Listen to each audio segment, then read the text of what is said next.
হোজাই মইনাপুৰত নিশা গৰু চুৰি কেন্দ্ৰ কৰি উত্তপ্ত পৰিস্থিতি। গৰু চুৰক গাঁৱৰ ভিডিপিয়ে আবদ্ধ কৰাৰ পাছতে এই উত্তপ্ত পৰিস্থিতি। ভিডিপিৰ সম্পাদকক গৰু চুৰে 1000 টকা ঘুষ দি পৰিৱেশ শান্ত কৰাৰ চেষ্টা কৰোঁতে গাঁওবাসী চোৰাং গৰুসহ গাড়ীখন আবদ্ধ কৰাৰ লগতে 2 চুৰক আটক কৰাত সৃষ্টি হয় আতংক। 18টা চুৰি গৰুসহ A02BC3666 নম্বৰৰ বলেৰো পিকআপ ভানখন হোজাই আৰক্ষীয়ে নিশা লৈ আহে হোজাই থানালৈ। আনহাতে 2 গৰু চোৰ ক্ৰমে ইছাত আলী আৰু আতিকুৰ ৰহমানক হোজাই আৰক্ষীয়ে গ্ৰেপ্তাৰ কৰিছে। আমি ভিডিঅ পাৰা কৰোঁতে এই বলেৰো পিকআপখন গৈছিল।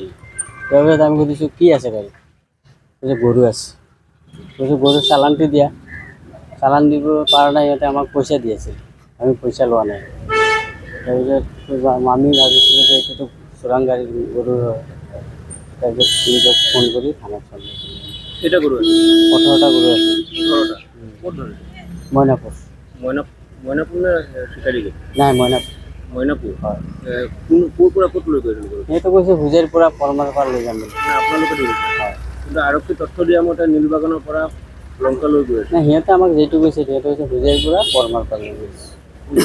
মানুহ আটক কৰিছে? অঁ, কেইজন? 2জন। 2জনক আটক কৰিছে। তেওঁলোকৰ নাম কিবা গম পায়? নামটো গম নাপাওঁ। মানে স্থানীয় ৰাইজৰ প্ৰচেষ্টাত মানে ইহঁতক ধৰি পেলাই সন্দেহ দিছে। হয়।